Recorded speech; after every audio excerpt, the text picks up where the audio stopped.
sesuai yang bernubuat, hukum hari Minggu akan dimulai di negara Amerika Serikat. Terima kasih atas mendengarkan suara pekabaran tiga malaikat. Saya Markus Escobar. Di Amerika Serikat adalah rencana kepada seluruh dunia supaya seluruh dunia menjadi satu pemerintah, satu agama, dan seluruh dunia akan menyembah pada hari Minggu. Mereka akan menerima patung binatang. Itu sesuai buku Wahyu. Di sini adalah berita apa yang dimaksud dengan fakta untuk masa depan PBB yang baru. Di sini adalah rencana kepada seluruh dunia supaya mereka mendapatkan perdamaian. Perdamaian sesuai agama dan pemerintah bersama. Karena mereka bekerja bersama. Di dalam buku Kemenangan Akhir halaman 637, mari kita baca. Sejauh ini mereka yang menyampaikan pekabaran malaikat yang ketiga sering dianggap sebagai sekadar menakut-nakuti saja. Ramalan-ramalan mereka bahwa sikap tidak toleran terhadap agama akan berkuasa di Amerika Serikat, bahwa gereja dan negara akan bersatu untuk menganiaya mereka yang memelihara hukum-hukum Allah. Telah dinyatakan sebagai tidak beralasan dan tidak masuk akal. Telah dinyatakan dengan meyakinkan bahwa negara ini tidak akan pernah menjadi sesuatu yang lain selain daripada tetap seperti yang sudah pembela kebebasan beragama. Tetapi sementara masalah pemaksaan pemeliharaan hari Minggu menghangat secara luas, peristiwa yang begitu lama diragukan dan tidak dipercayai tampaknya sedang mendekat. Dan pekabaran malaikat yang ketiga akan memberikan suatu pengaruh yang tidak bisa terjadi sebelumnya.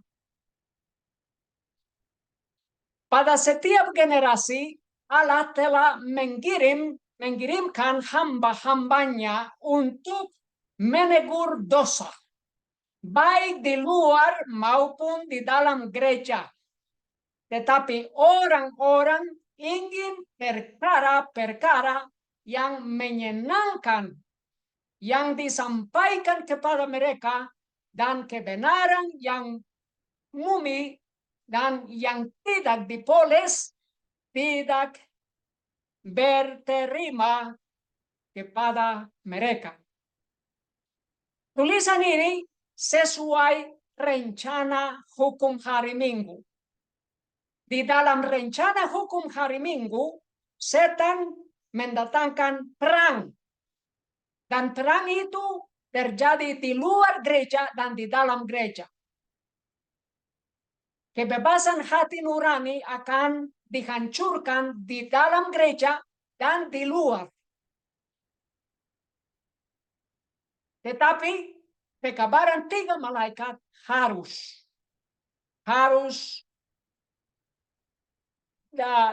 diberikan, harus diterima oleh umat Tuhan. Mari kita berdoa. Bapa di surga, terima kasih atas pekabaran tiga malaikat. Dan kami di dunia ini mau menerima Tuhan Yesus dan firman Tuhan.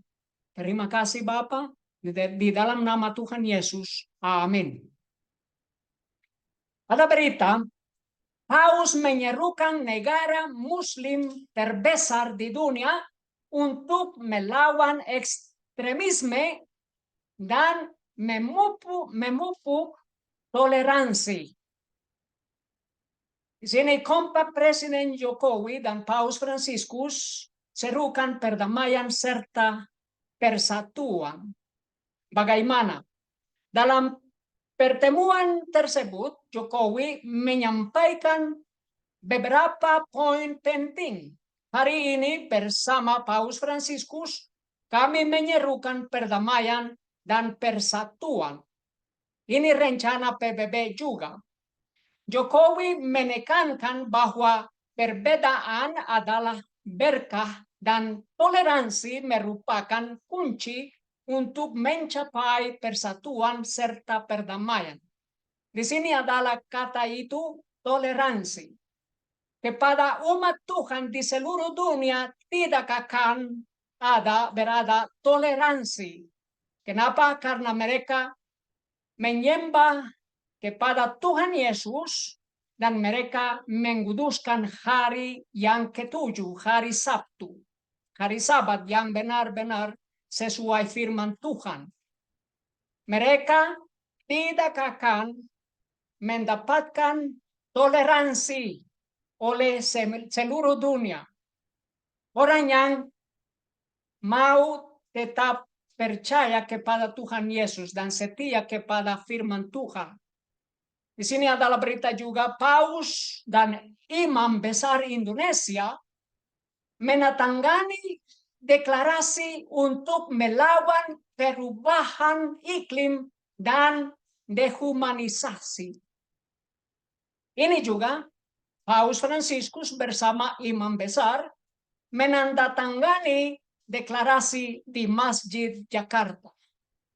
Pertemuan antar agama tersebut bertujuan untuk mendorong toleransi dan moderasi beragama di Indonesia yang menghadapi tantangan dengan meningkatnya kelompok Islam garis keras dan kasus kekerasan terhadap umat Kristen.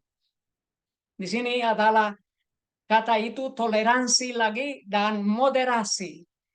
Moderasi supaya orang-orang di dunia ini tidak berkhotbah sesuai yang bernubuat di dalam buku Wahyu. Karena di dalam buku Wahyu adalah pekabaran 3 malaikat. Dan 3 malaikat itu adalah kebenaran. Dan setan tidak mau orang berkhotbah kebenaran. Untuk mereka tidak ada toleransi, tetapi ada perang, ada penganiayaan. Di sini lagi Paus Franciscus menghadiri kunjungannya ke Indonesia dengan seruan persatuan dan persaudaraan. Dan di sini pendeta ini mencium kepala Paus Franciscus. Dan Paus Franciscus mencium tangan pendeta Muslim ini. Kenapa? Karena foto itu adalah gambaran untuk seluruh dunia, supaya seluruh dunia mengerti mereka mau perdamaian dan persaudaraan, persatuan.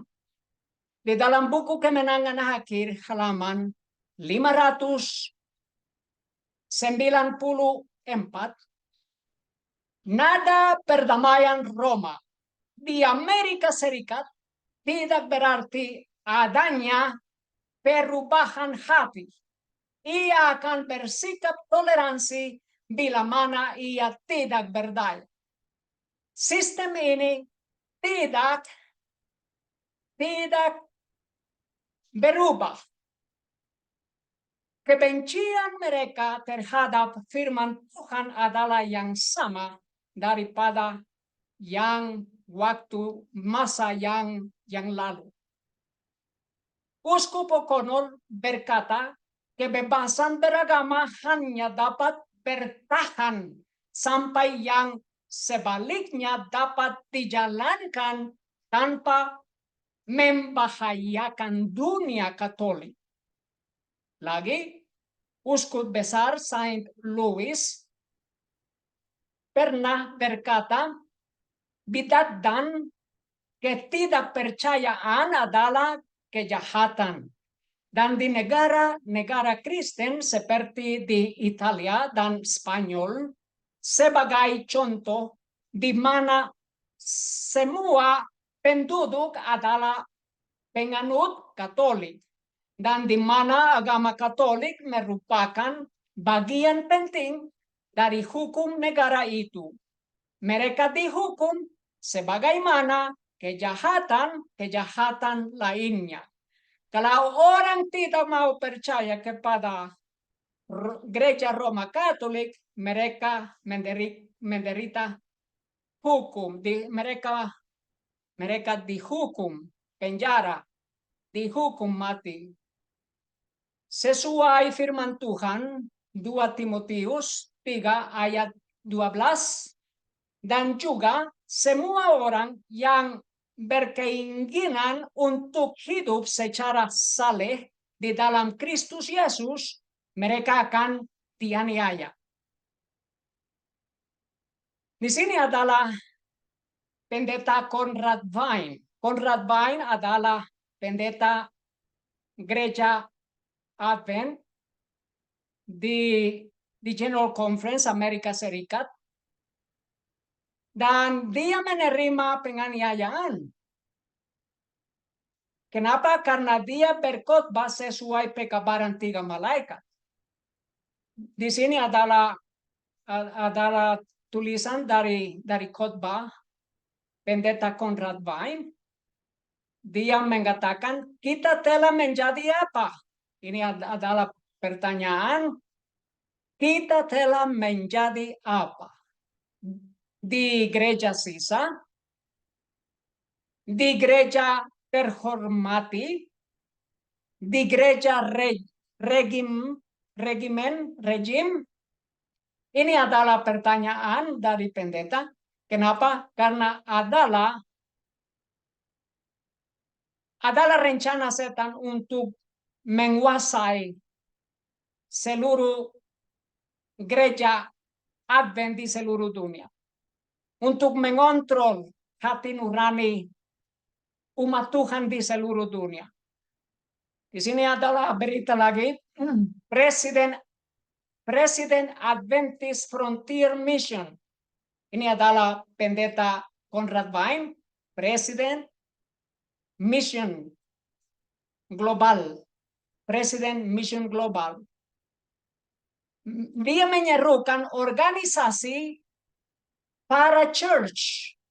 Ini adalah gereja di dalam gereja untuk mengalihkan persepuluhan. Ini yang mereka meriliskan. Dan di sini jika GC, General Conference, mendukung mandat masa depan atas hati nurani para anggota, bentuklah gerakan para gereja dalam Adventisme.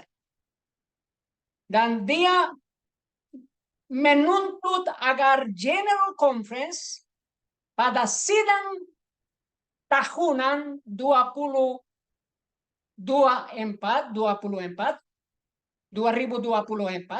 untuk membatalkan dan meminta maaf atas pernyataan penegasan kembali tahun 2021. Yang kedua, untuk membentuk dana guna memberi kompensasi kepada umat Advent yang kehilangan mata pencaharian atau yang menderita cedera fisik akibat efek samping vaksin yang terpaksa mereka minum karena pernyataan penegasan kembali tahun 2021.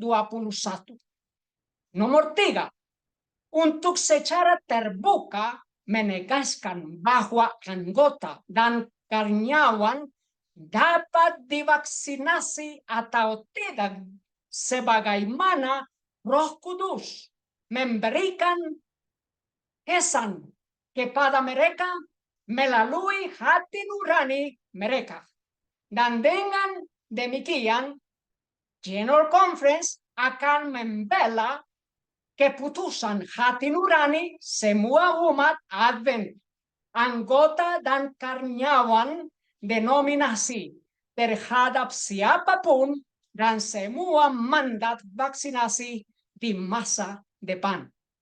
Ini karena pendeta tahu akan datang kembali waktu untuk menguasai, mengontrol hati nurani yang sudah berlalu di dalam gereja Advent. Nomor 4. Untuk memperkerjakan kembali sedapat mungkin dengan syarat dan ketentuan sebelumnya para pegawai denominasi yang dipecat karena hidup sesuai dengan keyakinan Roh Kudus, supaya gereja menerima kembali orang Advent yang menghilangkan kerja karena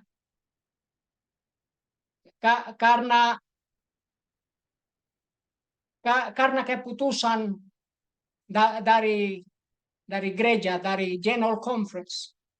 Di dalam buku 2 Timotius 4 ayat 3.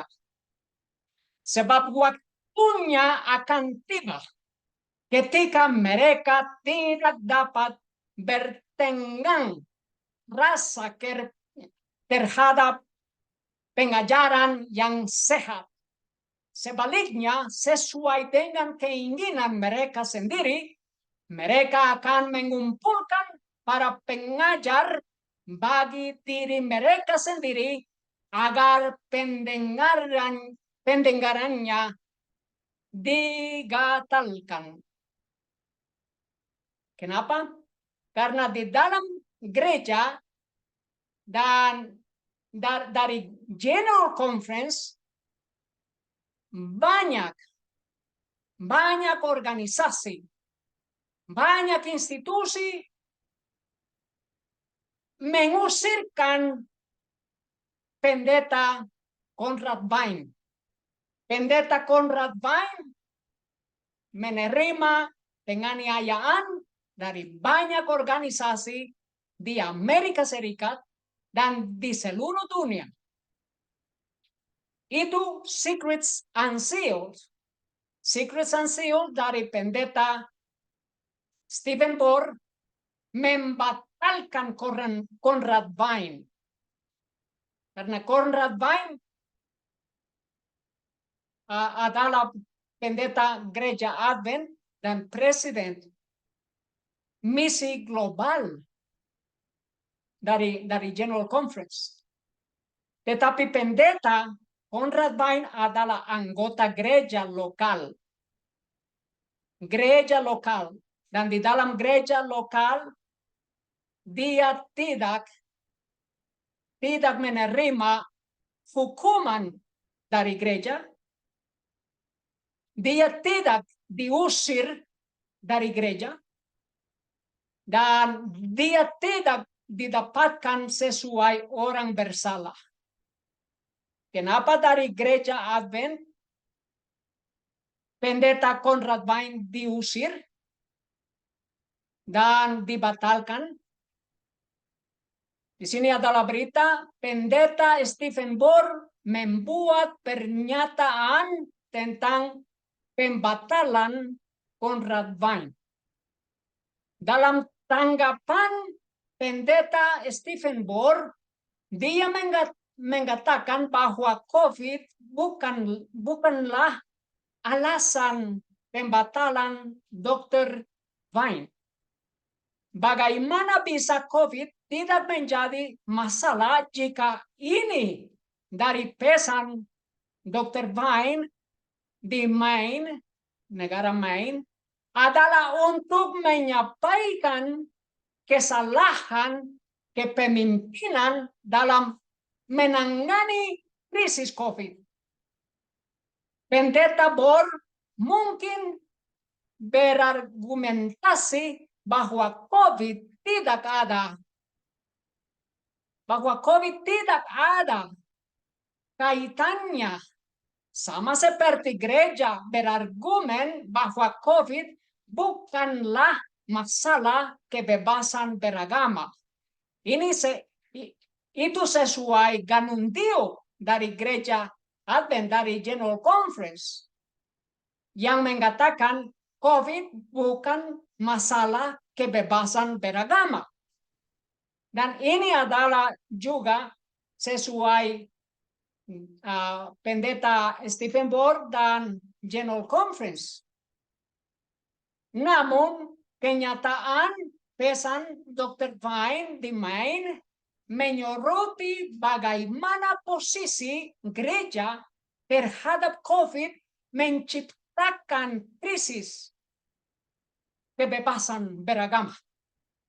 Dalam Adventisme mengakibatkan banyak anggota tidak mendapat pengecualian dan kehilangan pekerjaan. Semua poin ini saling terkait dan merupakan inti dari pesan Dr. Vine. Di dalam rencana PBB adalah rencana untuk menghentikan kebebasan hati nurani, untuk menghentikan kebebasan agama. Itu adalah karena mereka adalah rencana yang sudah dimulai di Amerika Serikat, rencana hukum hari Minggu. Untuk beribadah di dalam hari Minggu, mereka harus menguasai setiap penduduk di seluruh dunia, mengontrol setiap penduduk di seluruh dunia, supaya penduduk di seluruh dunia tidak bisa berbicara, melanggar pemerintah, melanggar pemimpin agama. Tidak bisa, tidak boleh. Tidak boleh berkhotbah sesuai Alkitab, melawan dosa. Melawan dosa di dunia dan melawan dosa di gereja. Karena itu banyak organisasi di dalam gereja melanggar pendeta Conrad Vine karena dia berbicara, berkhotbah melawan dosa di dalam gereja dan di luar juga. Inilah yang dinyatakan oleh pendeta Conrad Vine dalam kata-katanya sendiri pada pertemuan Camp Maine. Umat Advent yang setia dan yakin suatu hari nanti akan membangun ketika tanda binatang itu diterapkan sebuah jaringan bawah tanah gereja-gereja rumah awan. Kita akan menjadi seperti itulah sebelum Yesus datang kembali. Ini adalah khotbah pendeta Conrad Vine. Karena kita akan menerima penganiayaan, karena kita menguduskan hari Sabat, hari Sabtu hari yang ketujuh, kita akan berkumpul di rumah dan kita akan berkumpul berkumpul di rumah dan persepuluhan akan diterima di rumah. Dan di sini adalah gereja. Gereja di dalam gereja. Gereja di dalam gereja Advent. Dan persepuluhan itu tidak akan pergi ke organisasi karena organisasi dihancurkan oleh penganiayaan. Itu artinya dari khotbah pendeta Conrad Vine. Pernyataan yang dibuat oleh Dr. Conrad Vine mengenal konferensi awam dan persepuluhan diambil di luar konteks. Hal ini mengakibatkan kesalahan penafsiran dan penyimpangkan makna yang dimaksudkan. Pastor Vine jelas mengacu pada periode penganiayaan di masa depan selama krisis tanda binatang.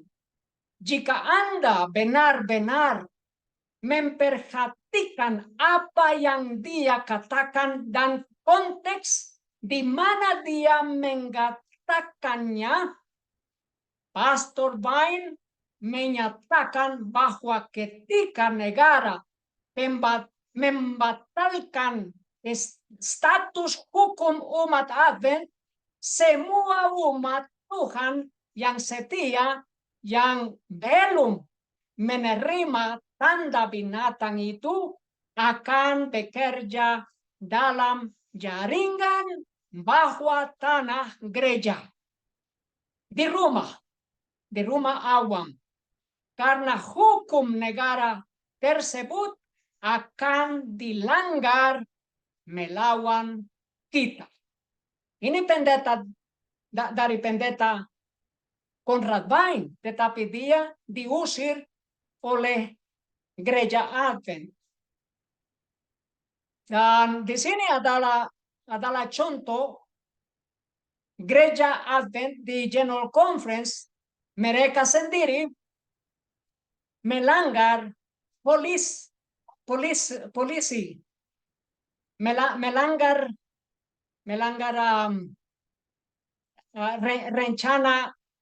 rencana kerja gereja Advent. Gereja menerapkan standar ganda mengenai redistribusi persepuluhan terkait Conrad Vine. Dengan dana sebesar 164 juta, gereja tersebut secara aktif berpartisipasi dalam skema redistribusi persepuluhan multi tahun. Namun sekarang menyalahkan Dr. Conrad Vine hanya karena dia menyarankannya. Inilah yang dikatakan dalam kebijakan tertulis yang sudah lama ada mengenai penerimaan dana General Conference. Ini adalah rencana karena persepuluhan itu dikembalikan kepada Tuhan, bukan diberikan. Maka tidak pantas kalau persepuluhan itu disertai ketentuan bagaimana dan di mana penggunanya setelah diterima oleh perbendaharaan tempat diterimanya persepuluhan tersebut harus dikembalikan secara anonim ke konferensi lokal ladang misi persatuan gereja-gereja di mana anggota tersebut menjadi anggotanya. Tetapi mereka menerima 164 juta di antara 9 tahun. Ini persepuluhan dari orang pribadi. Itu salah sesuai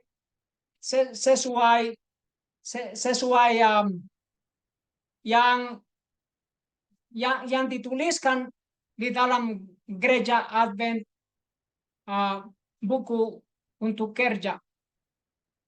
Karena persepuluhan harus diterima oleh gereja lokal, bukan oleh bagi General Conference. Mark Finley, pendeta Mark Finley juga menganiaya Dr. Conrad Weil. Dan dia adalah wakil presiden Gereja Advent General Conference. Dan dia menanggapi kontroversi Conrad Weil. Di sini adalah yang tertulis, rubah yang menjaga kandang ayam. Jutaan umat Masehi Advent hari ke-7 di seluruh dunia dirugikan oleh tindakan General Conference yang tidak dapat dipertahankan.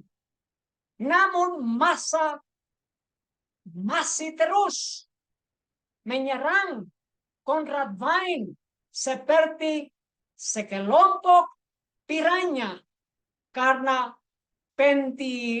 pendiriannya melawan tirani. Dan mereka mengontrol apa yang tertulis di dalam gereja. Dan di sini adalah rencana untuk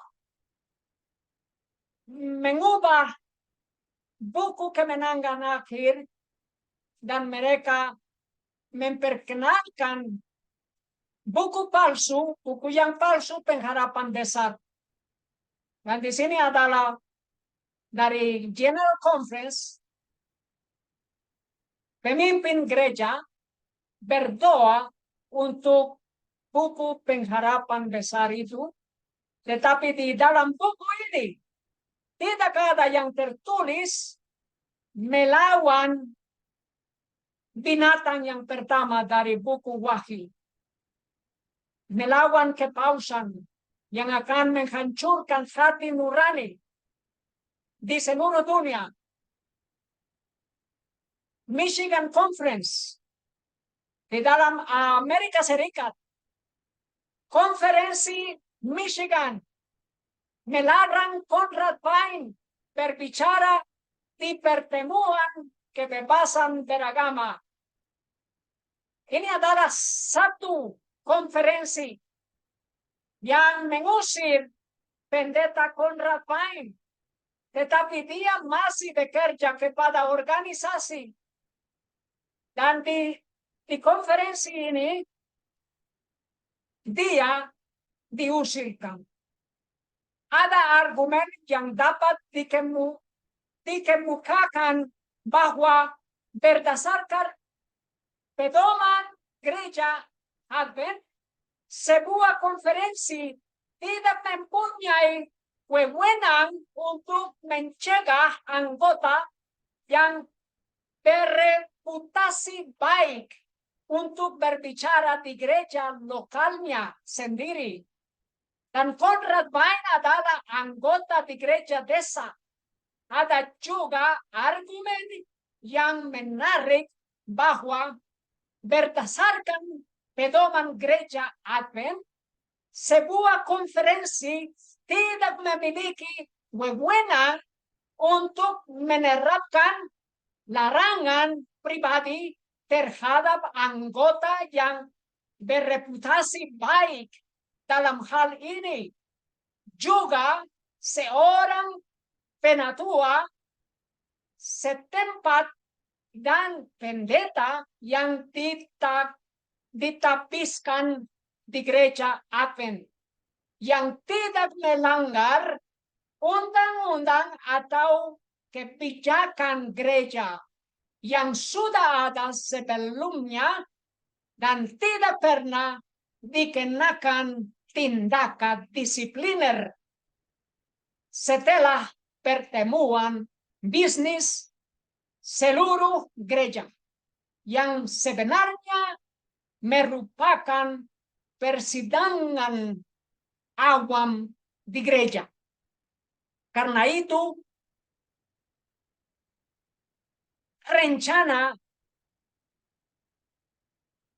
General Conference melawan pendeta Conrad Bain itu salah. Salah sesuai Alkitab, sesuai firman Tuhan, dan salah sesuai tulisan-tulisan roh nubuat. Di sini serangan terhadap Conrad Bain adalah serangan terhadap semua umat Advent hari ke-7 yang setia. Ini adalah perang melawan orang Advent. Karena dimulai di Amerika Serikat, mereka akan menghancurkan hati nurani. Ini karena adalah rencana setan untuk mengontrol, untuk menghancurkan iman Tuhan Yesus di dalam umat Tuhan. Kita tidak bisa bertindak seperti oposum yang berpura-pura mati dan tertidur setiap kali terjadi krisis. Berapa orang Advent yang berdiam karena takut, karena ketakutan mereka akan diusir dari sinagoga, mereka akan diusir dari gereja-gereja, mereka berdiam. Itu seperti oposum. Seperti oposum yang berpura-pura mati dan tertidur setiap kali terjadi krisis. Di dalam buku Yohanes 9 ayat 22. Orang tuanya, ini orang tua, orang buta. Orang buta yang Tuhan Yesus dan Tuhan Yesus sembuh. Orang tuanya itu mengatakan hal-hal itu karena mereka takut akan orang-orang Yahudi itu. Sebab orang-orang Yahudi telah sepakat bahwa jika seseorang mengakui dia sebagai Mesias, ia akan menjadi terkucil dari sinagoga, diusir dari sinagoga.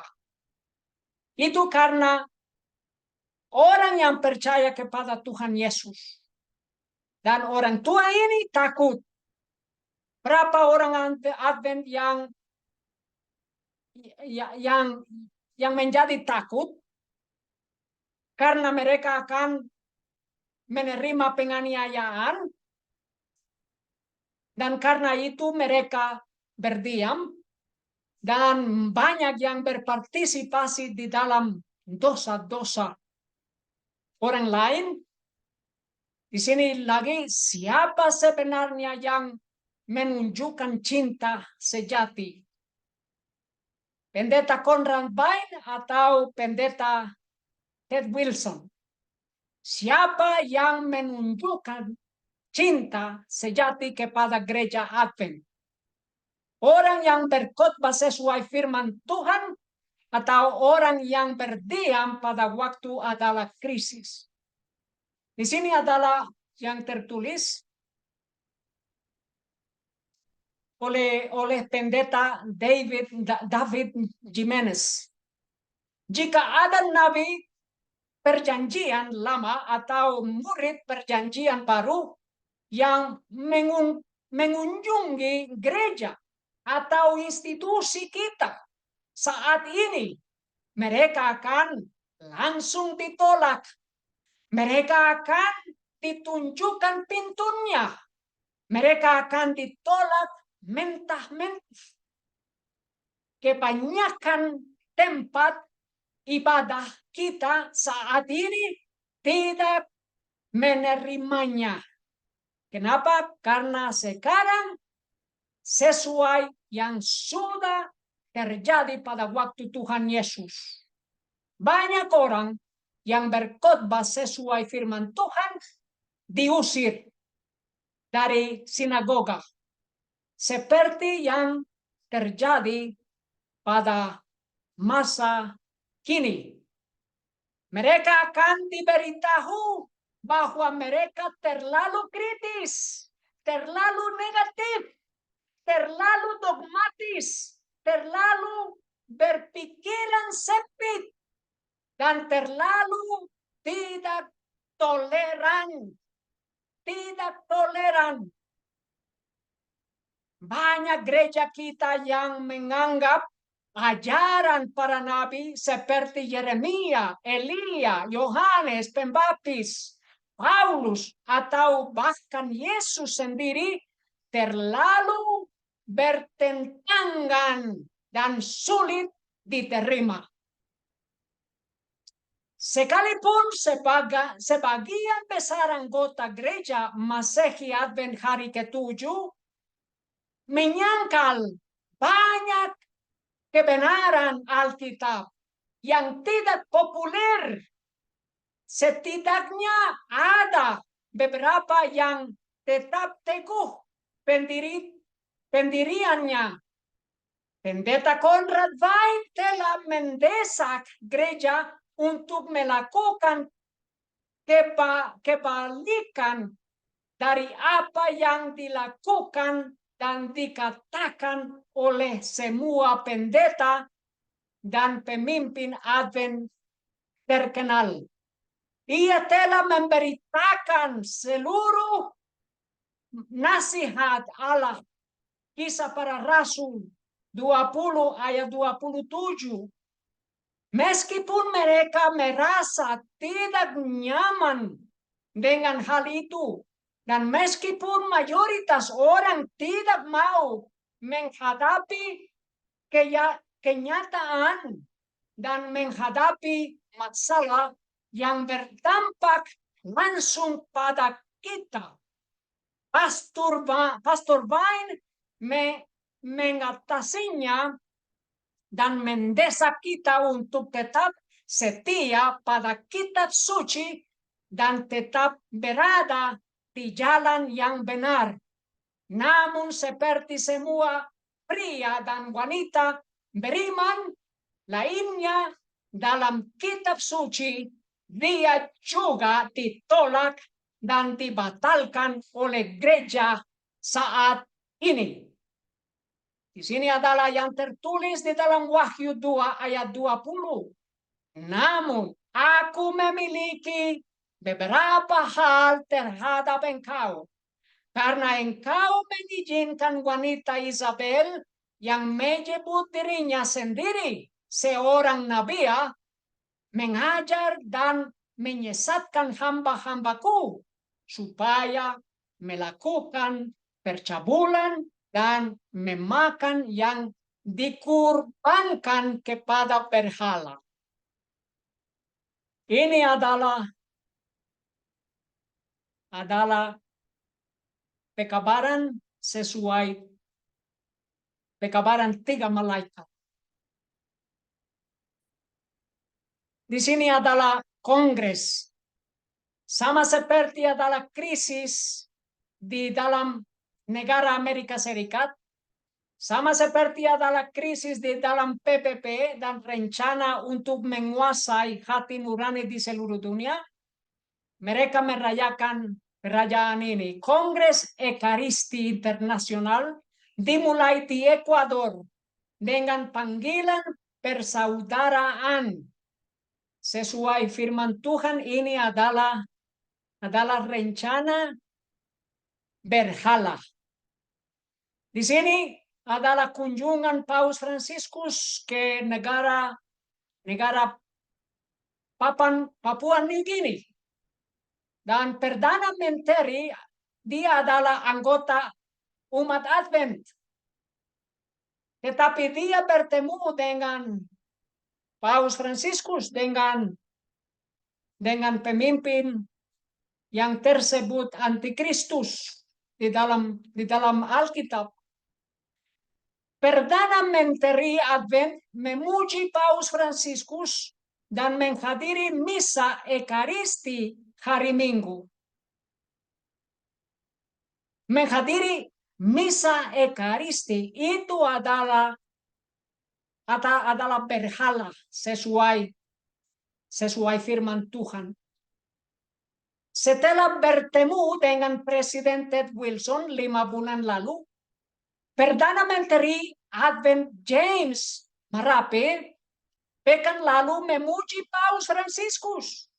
Bukan saja bertemu, tetapi memuji Paus Fransiskus. Ini adalah anggota Advent yang memuji antikristus.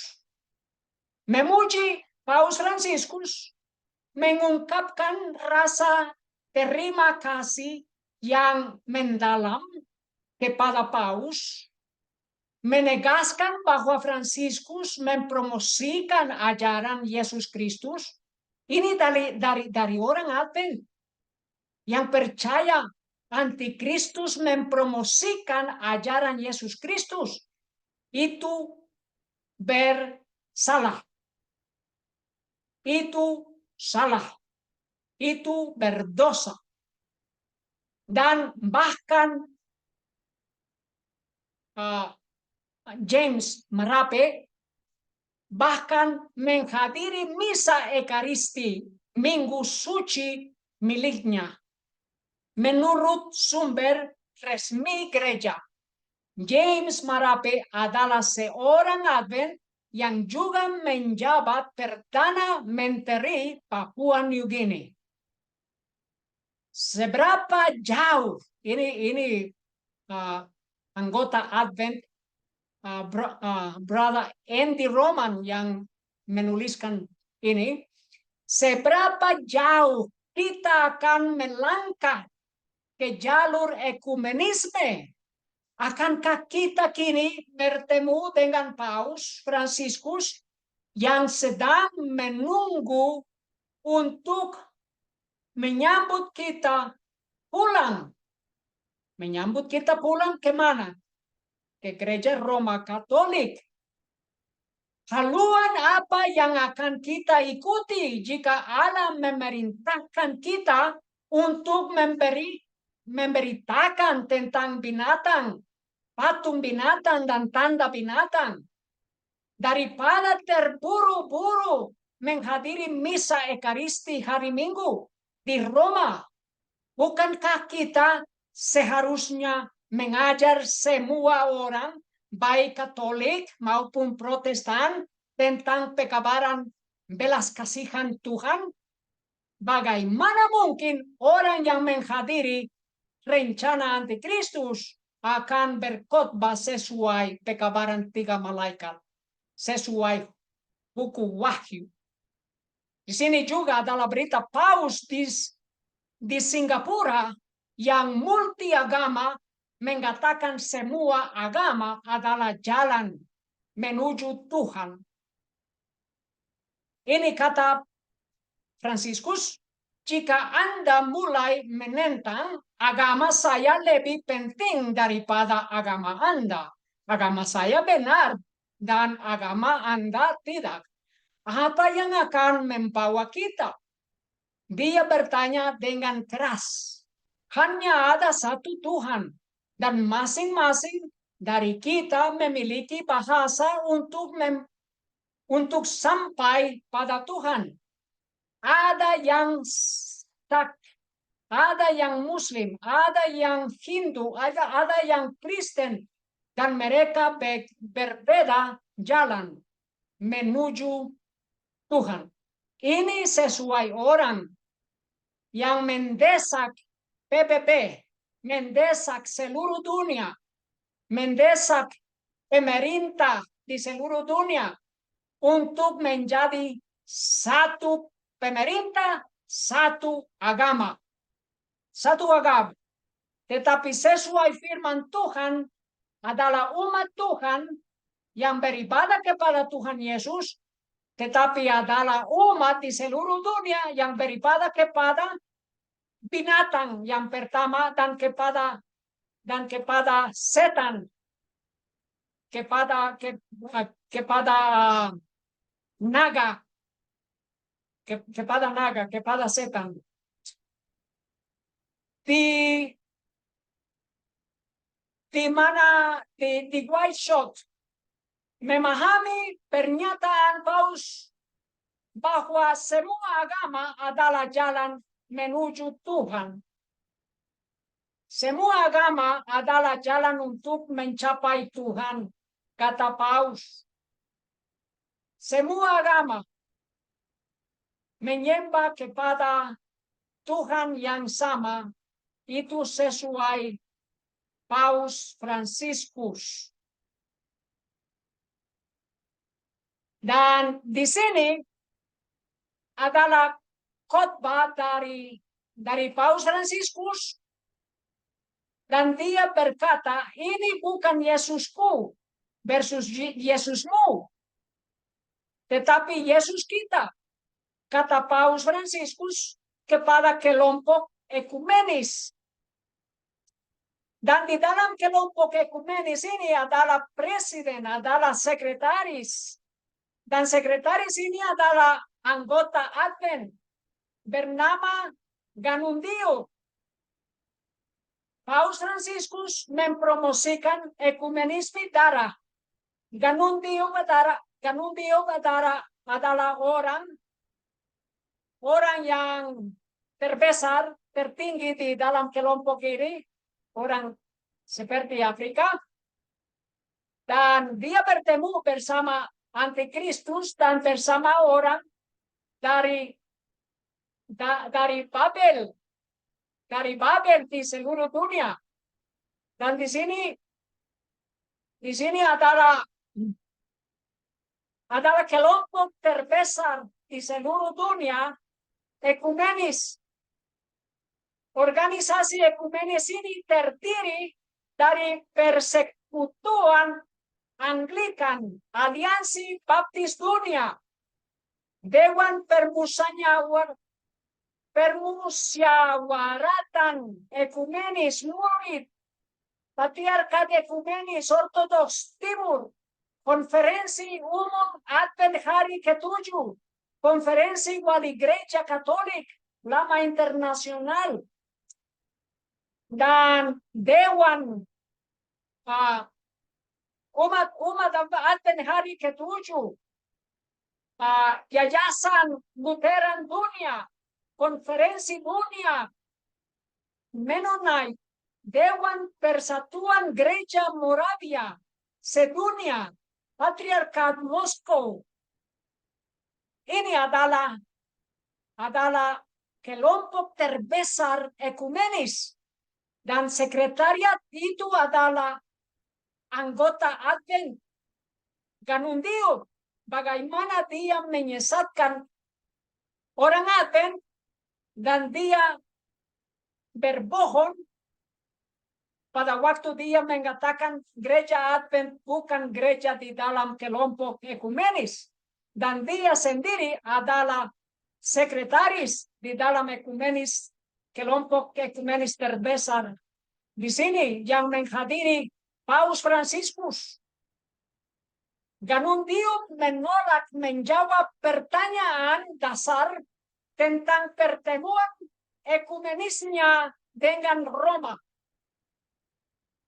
Di sini adalah Ganundio, dan dia adalah anggota dan pemimpin agama Gereja Advent dari General Conference, orang Advent dari General Conference yang bertemu dengan Paus Franciscus.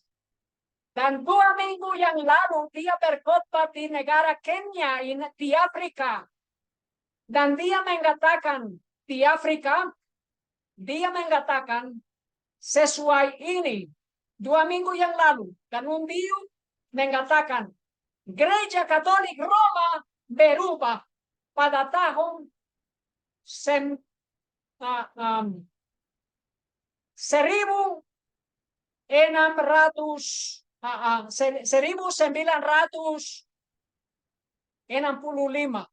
tahun yang lalu. Dan kini mereka memperjuangkan kebebasan beragama. Itu yang Ganun Diop mengatakan 2 minggu yang lalu. Tetapi sekarang adalah Universitas Loma Linda mendorong pembelajaran dari Katolik Roma dalam pertemuan mendatang. Ini adalah berhala, ini adalah bersalah. Ini adalah yang sesuai Ganun Diop dari General Conference. Karena dia menghormati Paus Franciscus. Dia memuji Paus Franciscus dan sekarang Universitas Loma Linda mengikuti General Conference, memuji Paus Franciscus dan menerima ajaran Roma Katolik. Supaya apa? Supaya mereka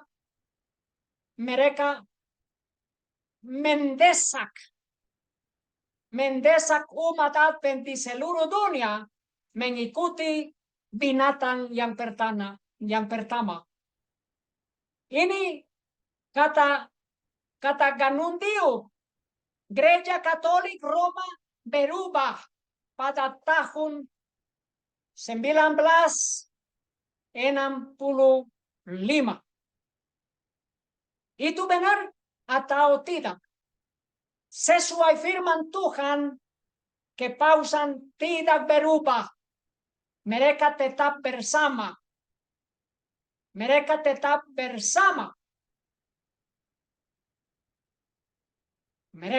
bersama di dalam dosa. Dignitatis Humanae, dokumen Katolik Roma tahun 1965 adalah teks indah tentang kebebasan beragama. Ini kata Ganun Diop dari General Conference. Orang Advent harus dididik tentang apa yang terjadi di dunia agar kita tidak memfitnah orang yang kita kenal. Dan nanti dia berkata, Yesus punya misi ekumenis, itu bersalah, itu berdosa. Tuhan Yesus datang ke dunia ini untuk mengumpulkan umat Tuhan, tetapi bukan untuk merencanakan misi ekumenis di dalam kelompok yang beribadah kepada berhala dari agama-agama yang lain di seluruh dunia. Dan di sini juga Ganun Diop mengatakan tidak boleh memfitnah orang yang lain. Dan di banyak video yang dia berkhotbah dan berpartisipasi, dia mengatakan tidak boleh memfitnah.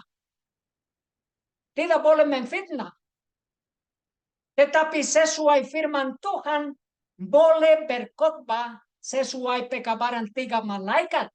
Dan 3 malaikat berkata, ini adalah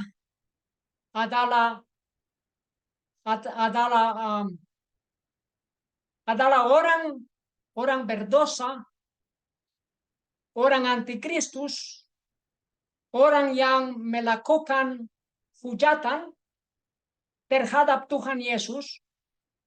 Dan seluruh kepausan mereka melanggar hukum Taurat. Dan mereka akan memaksakan hati nurani di seluruh dunia. Dan mereka akan menggunakan pemerintah-pemerintah di seluruh dunia untuk memaksakan hati nurani. Supaya hari Minggu dihormati oleh seluruh dunia. Dan seluruh dunia akan mengikuti binatang itu. Di sini adalah Universitas Loma Linda mendorong pembelajaran dari Katolik Roma dalam pertemuan mendatang. Ini adalah peristiwa yang akan terjadi pada bulan Oktober tanggal 12 mengikuti ajaran Departemen PAR. Ini adalah Departemen Ganundiuk untuk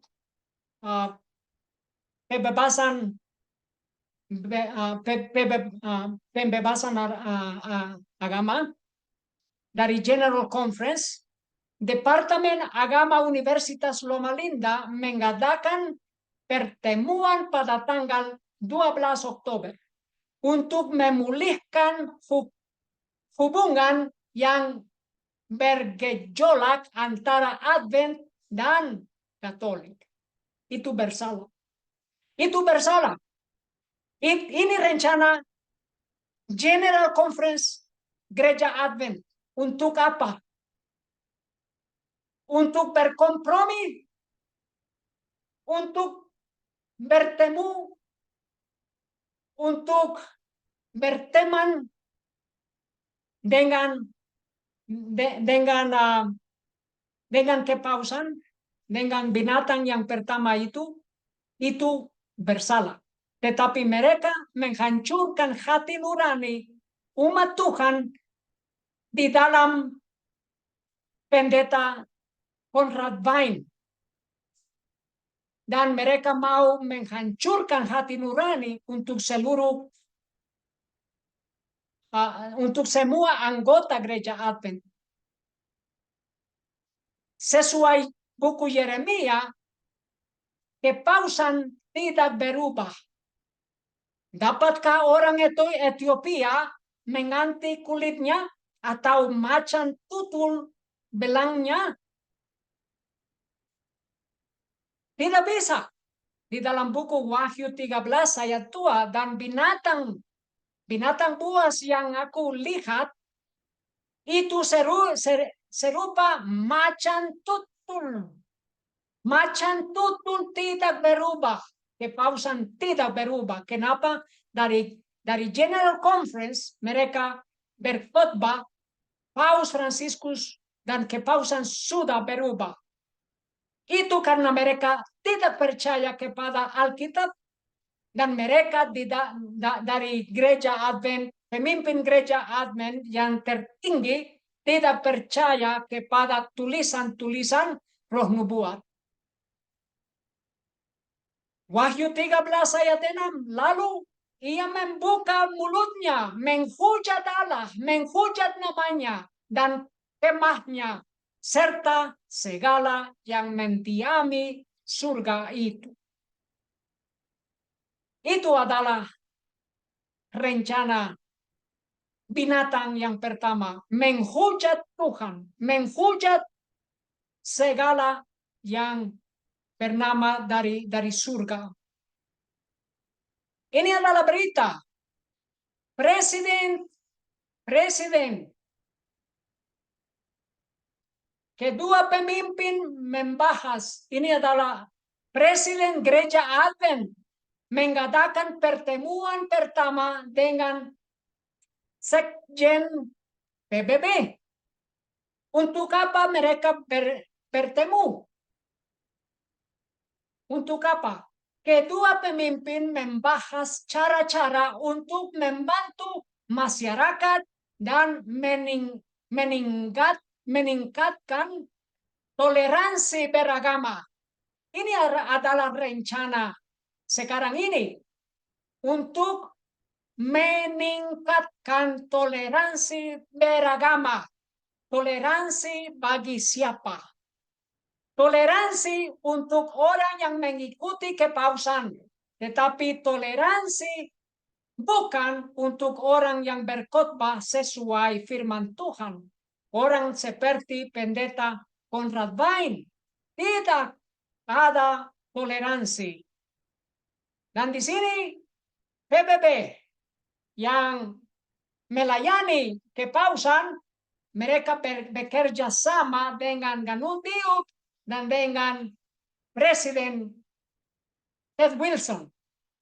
Sekretaris Jenderal Perserikatan Bangsa-Bangsa Ban Ki-moon menyatakan keprihatinannya mengenai meningkatnya intoleransi agama di seluruh dunia dalam pertemuan pribadi dengan pemimpin gereja Advent Ted Wilson, dan dia mengundang gereja Masehi Advent hari ke-7 untuk bekerja sama dengan PBB dalam membantu masyarakat. Dan dia menerima kunjungan ini untuk bekerja sama dengan PBB, dengan seluruh dunia, dengan semua pemerintah di dunia, bekerja sama untuk apa? Untuk memperkenalkan rencana toleransi. Toleransi beragama. Toleransi beragama melawan orang yang berkhotbah sesuai pekabaran 3 malaikat. Itu salah. Itu bersalah. Itu dosa. Sesuai Mazmur ayat 94, pasal 94, ayat 20, ada kata kejahatan bersekutu denganmu yang menurut undang-undang mengandung kejahatan. Apa menurut undang hari Minggu, hukum hari Minggu? Kita tidak boleh bergabung dengan antikristus. Tidak boleh. Itu kejahatan. Presiden Gereja Advent Ted Wilson tertangkap di tempat tidur dengan 5 pelacur. Wahyu 2:20. Dari buku 2 Timotius 3 ayat 13. Namun orang-orang yang jahat dan penipu, mereka akan meningkat semakin jahat karena menyesatkan dan disesatkan. Ini rencana PBB. Presiden Tinubu memuji badan keagamaan karena mempromosikan perdamaian dan toleransi. Mempromosikan toleransi beragama. Itu adalah rencana PBB. Itu adalah rencana dari PBB yang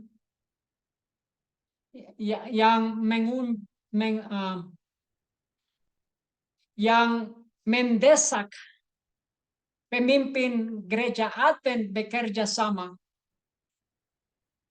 Di sini adalah ekstremisme agama tidak mempunyai tempat di Rwanda. Ini adalah Rwanda. Ini adalah Rwanda yang menderita genosida pada tahun 1964.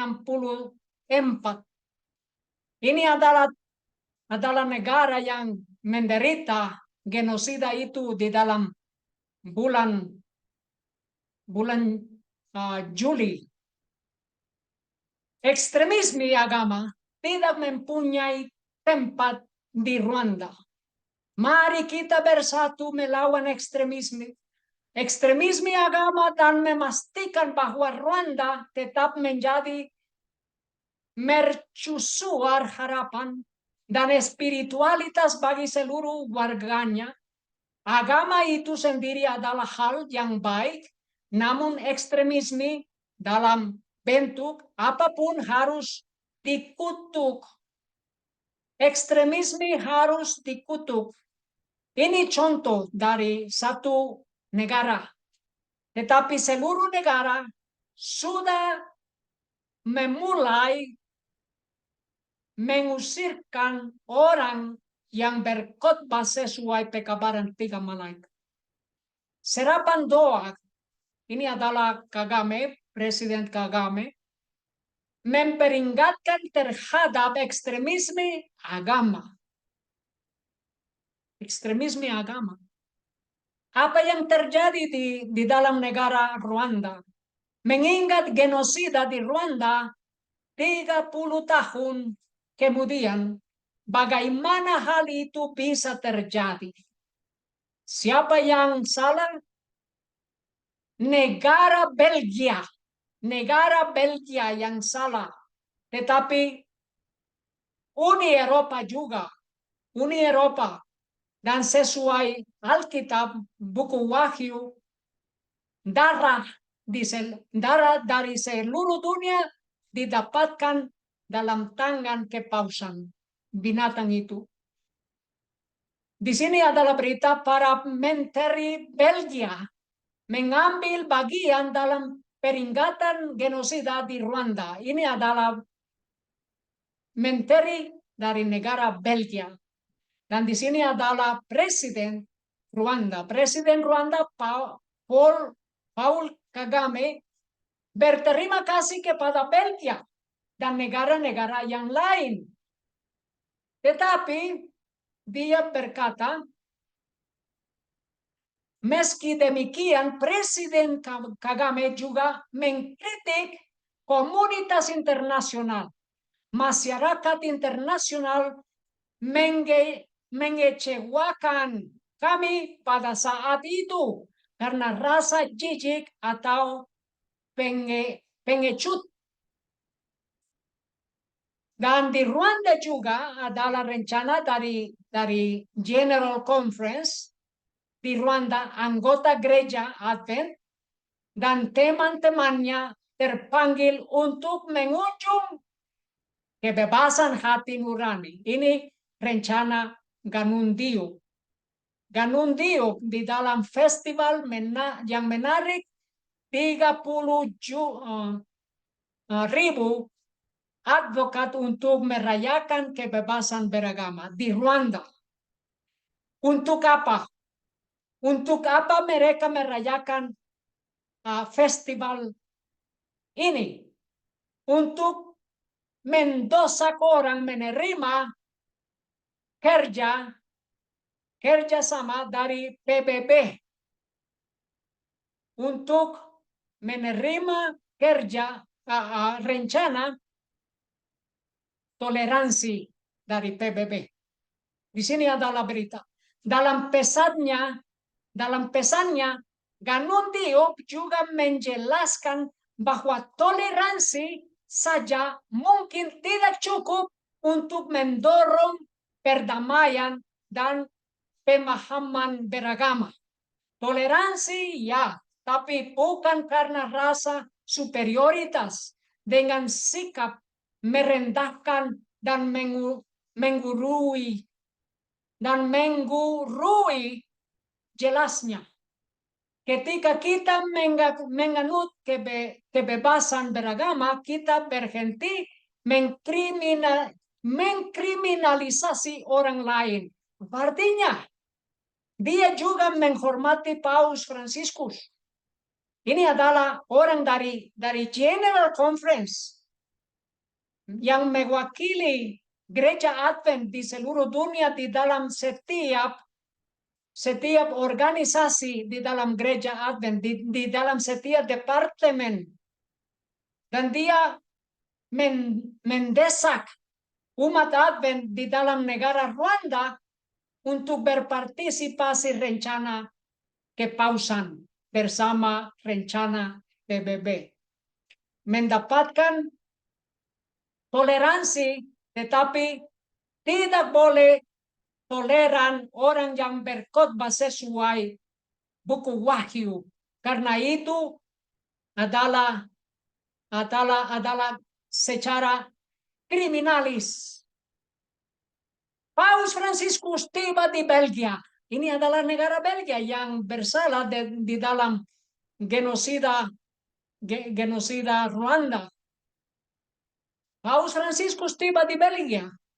Itu 1 hari yang lalu. Di sini Paus kepada otoritas sipil Eropa membutuhkan Belgia untuk membangun jembatan menuju perdamaian. Siapa yang membutuhkan Belgia? Uni Eropa. Tetapi siapa yang benar-benar membutuhkan Belgia? Kepausan. Supaya Belgia berdiam tentang kepausan. Berdiam. Kenapa?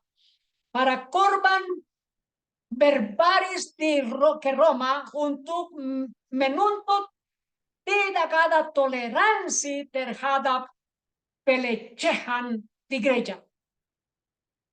Ini adalah orang dari negara Belgia. Dan karena itu di dalam negara Belgia dalam banyak orang yang melanggar gereja Roma Katolik. Tetapi kepausan membutuhkan otoritas sipil Belgia untuk supaya mereka tetap berdiam terhadap kesalahan kepausan. Belgian abuse. Belgian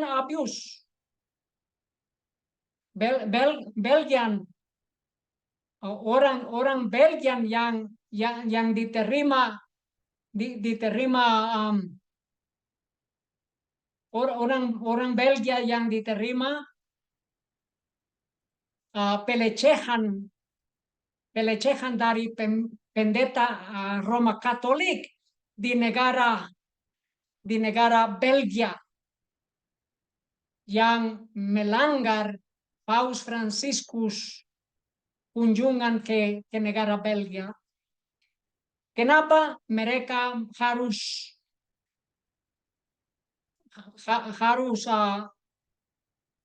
bekerja sama dengan kepausan?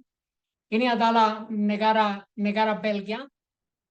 Karena perpawai melawan ekstremisme dan rasisme di Brussels pada hari Minggu. Mereka berpawai melawan ekstremisme di dalam gereja Roma Katolik. Dan di sini Paus Fransiskus menyerukan hubungan antaragama yang lebih kuat untuk melawan ekstremisme dan intoleransi. Ini rencana kepausan dan rencana PBB. Karena itu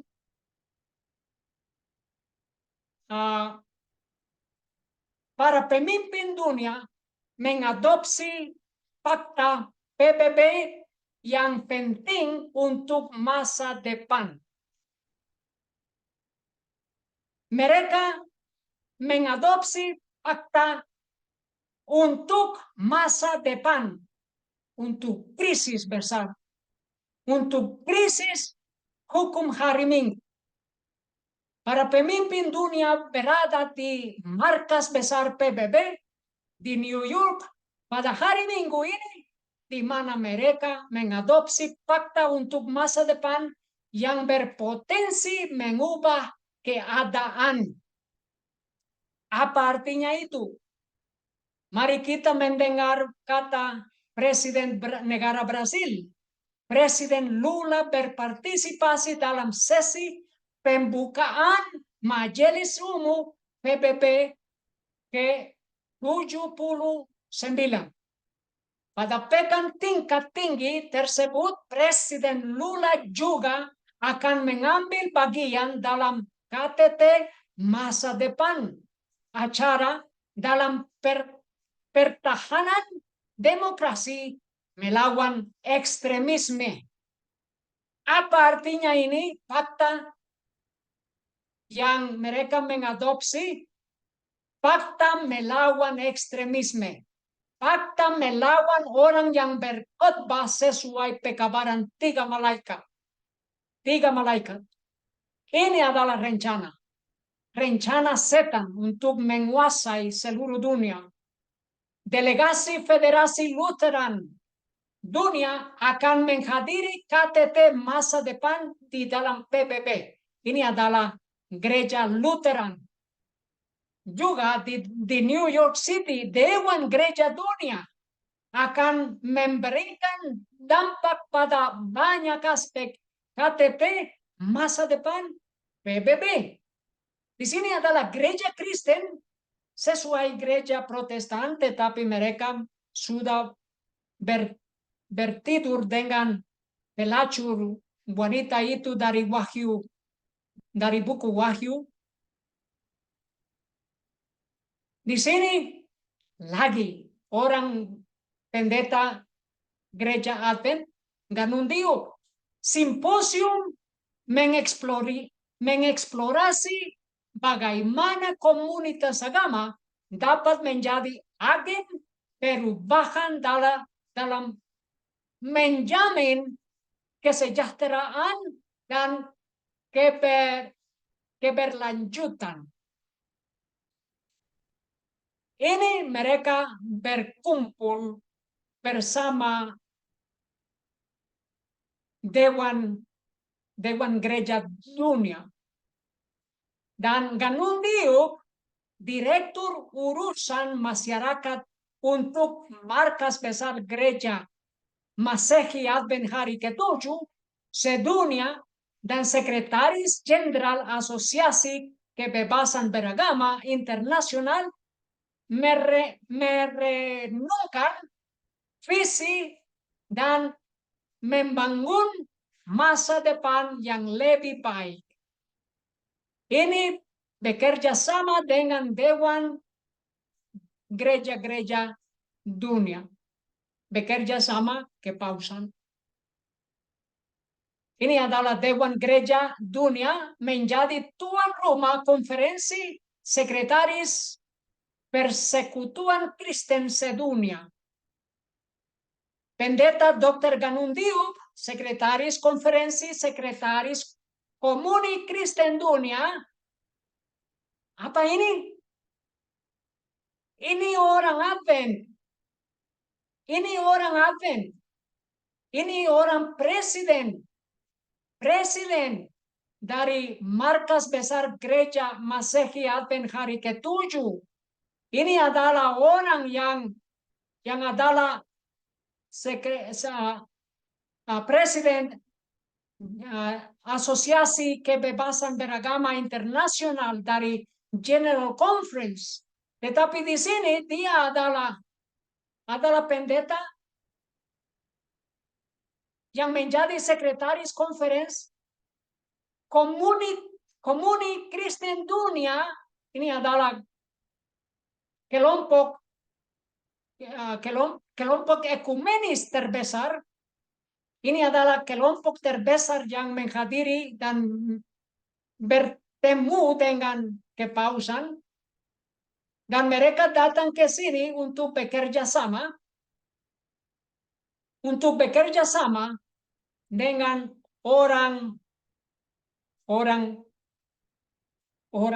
gereja yang lain. Setiap persekutuan berbagi dengan cara mereka sendiri tentang kehidupan gerejawi mereka dan bekerja sebagai saksi kedaulatan Allah Tritunggal, dan tujuan akhirnya untuk mengumpulkan seluruh dunia ekumene di bawah ketuhanan Kristus.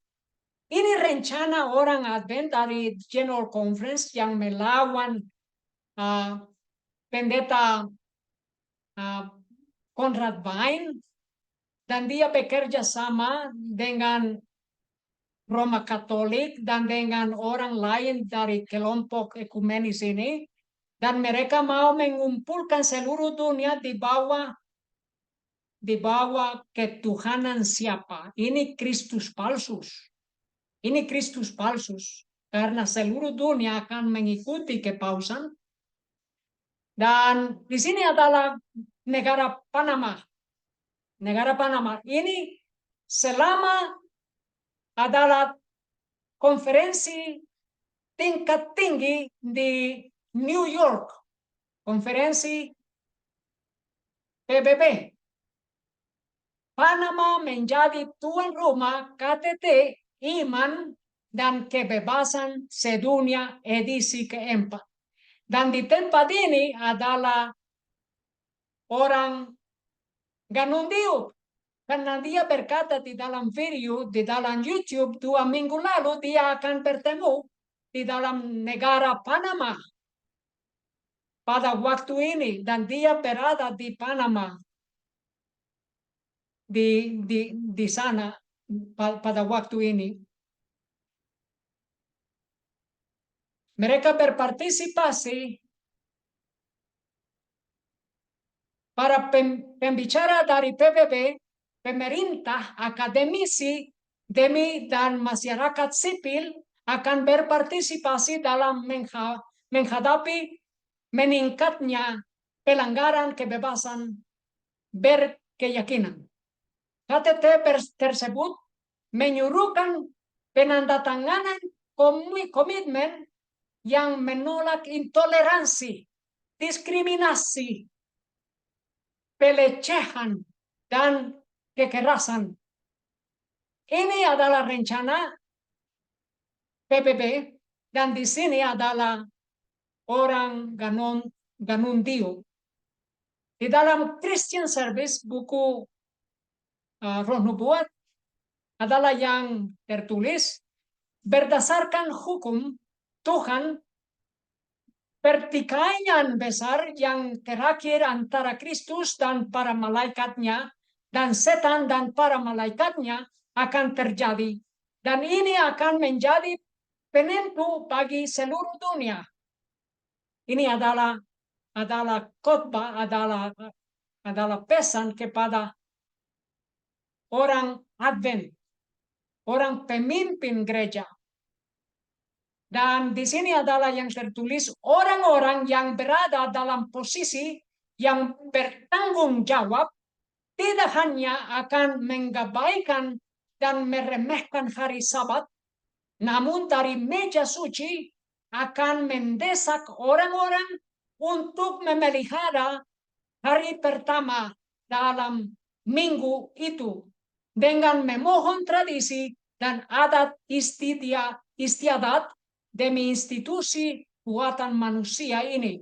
Apa artinya?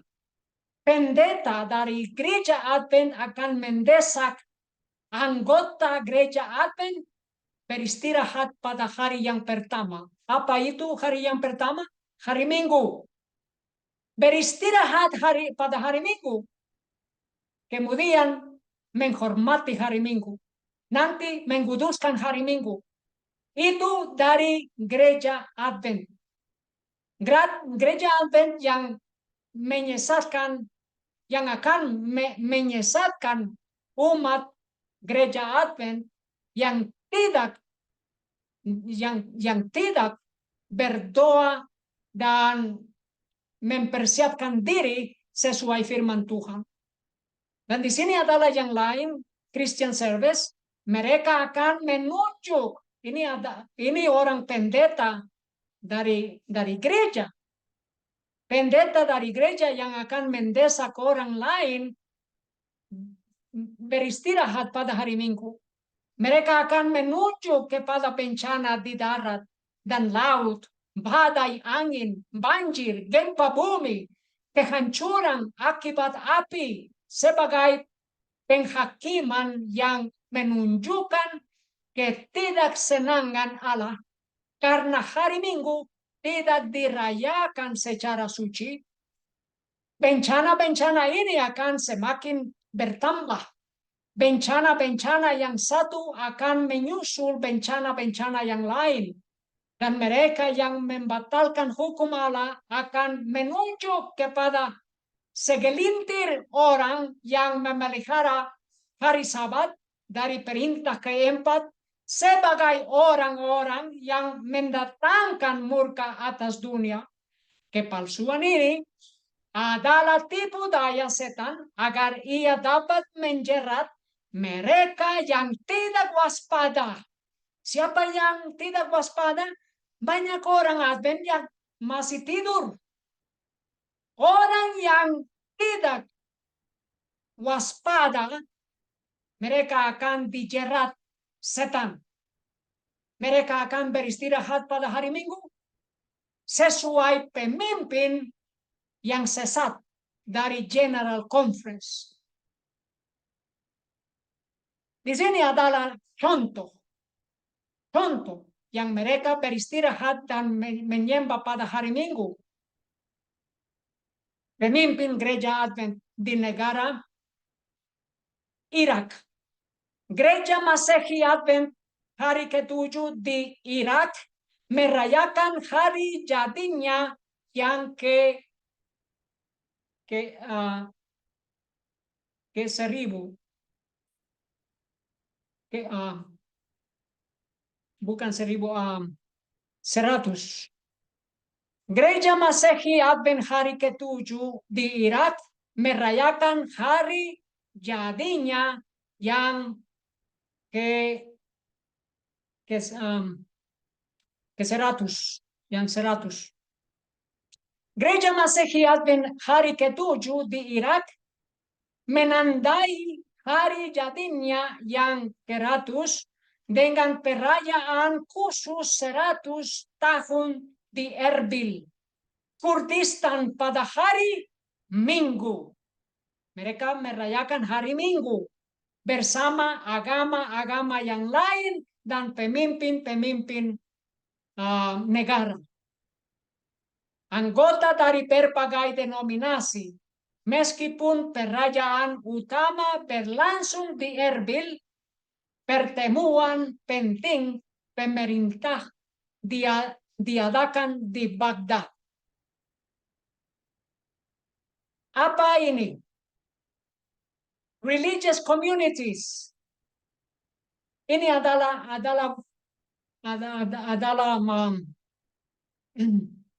berita, dan di sini hari keagamaan pertama pada hari Minggu di Graz. Ini adalah hari keagamaan pertama pada hari Minggu di Graz.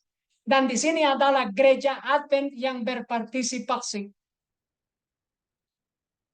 Ini adalah berita di dalam bahasa Jerman.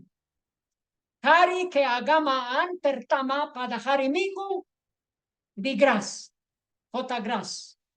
Graz 18 September 2020. Pada Minggu 20 September untuk pertama kalinya akan diadakan Hari Agama di kota Graz. Inisiatif yang diluncurkan oleh Dewan Penasihat Antaragama Kota Graz. Proyek Community Spirit dari Afro-Asian Institute dan Wali Kota Elki Har memiliki moto life, kehidupan, dan dimaksudkan untuk memberikan contoh solidaritas inklusif dan perdamaian. Pada tanggal 22 September, 16 komunitas agama membuka pintunya pada hari ini, termasuk gereja, pusat pertemuan, sinagoga, dan masjid. Siapa yang lain? Komunitas agama dan gereja yang berpartisipasi antara lain adalah komunitas agama Buddha, Gereja Katolik Lama, komunitas Yahudi Gras, komunitas keagamaan Islam, Gereja Injil Syria, Gereja Metodis Evangelis, Gereja Katolik Syria, Freikirchen di Austria, Komunitas Baptis Gras, Pusat Komunitas Bahai, Gereja Ortodoks Yunani, Serbia dan Rumania, Gereja Ortodoks Koptik Gras, Komunitas Kristen Gras, Gereja Unifikasi di Syria, dan Gereja Masehi Advent hari ke-7. Ini adalah contoh mereka berpartisipasi di dalam hari Minggu untuk menghormati hari Minggu supaya seluruh agama di dunia beristirahat dan menghormati hari Minggu dan beribadah pada hari Minggu. Mereka berada acara bersama pada waktu hari Minggu juga.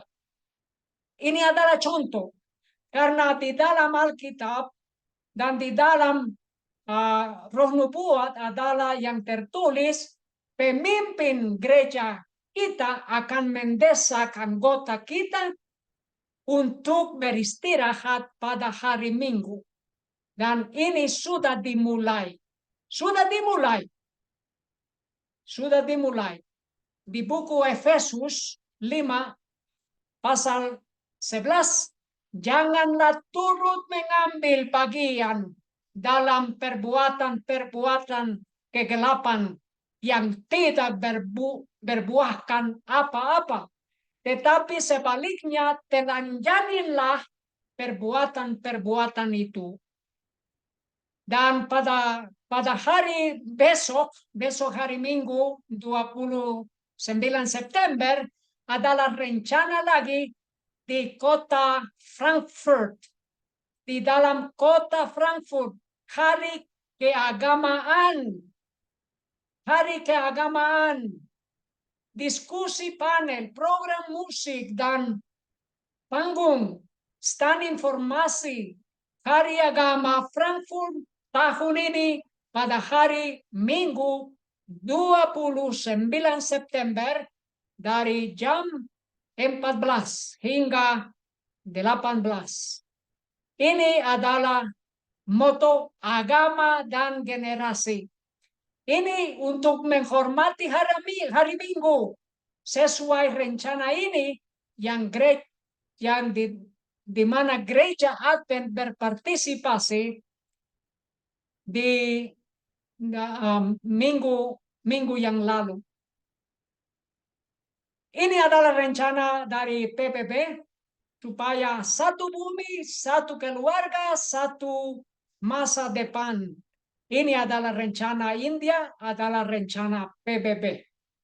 Tetapi sesuai kemenangan akhir halaman 648, sementara Sabat telah menjadi pokok perdebatan utama di dalam dunia kekristenan dan otoritas keagamaan dan keduniawian telah digabungkan untuk memaksakan pemeliharaan hari Minggu. Maka penolakan terus-menerus oleh suatu kaum minoritas untuk tunduk kepada tuntutan populer akan membuat mereka menjadi sasaran kebencian universal. Didesak agar kelompok kecil yang berdiri menentang suatu lembaga gereja dan suatu undang-undang negara tidak boleh ditoleransi, bahwa lebih baik mereka yang sedikit itu menderita daripada seluruh bangsa dijerumuskan ke dalam kekacauan dan pelanggaran hukum. Argumen yang sama, 18.000 tahun yang lalu telah dilakukan terhadap Kristus oleh penguasa-penguasa umat itu, bahwa lebih berguna bagimu, kata Kayafas yang licik, jika satu orang mati untuk bangsa kita daripada seluruh bangsa kita itu binasa. Kebebasan beragama akan dihancurkan. Kebebasan beragama akan dihancurkan. Dan umat Tuhan akan menderita penganiayaan. Di sini adalah buku Yohanes 12 ayat pasal 42 sampai ke 43. Meskipun demikian, banyak juga dari antara para pemimpin yang percaya kepada dia, tetapi karena orang-orang Farisi, mereka tidak mengaku supaya mereka tidak menjadi terkucil dari sinagoga. Sebab mereka mencintai kemuliaan manusia lebih daripada kemuliaan Elohim. Mari kita berdoa dan waspada dan mempersiapkan diri. Tuhan Yesus datang kembali. Mari kita memuji Tuhan Yesus. Beristirahat pada hari Sabat, mengkuduskan hari Sabat. Mari kita berdoa, mari kita mempersiapkan diri untuk menerima Tuhan Yesus. Menerima juga meterai Tuhan Yesus. Menerima Tuhan Yesus dan pekabaran 3 malaikat. Orang dunia ini akan menganiaya kita. Tetapi kita harus berdiri di depan dunia ini di dalam nama Tuhan Yesus. Mari kita berdoa. Bapa di surga, terima kasih atas kebenaran 3 malaikat. Terima kasih Bapa atas doa Tuhan Yesus. Dan kami berdoa, ampuni dosa kami karena banyak kesalahan. Terima kasih Bapa. Terima kasih atas firman Bapa. Di dalam nama Tuhan Yesus. Amin. Terima kasih. Tuhan memberkati. Sampai kita bertemu lagi.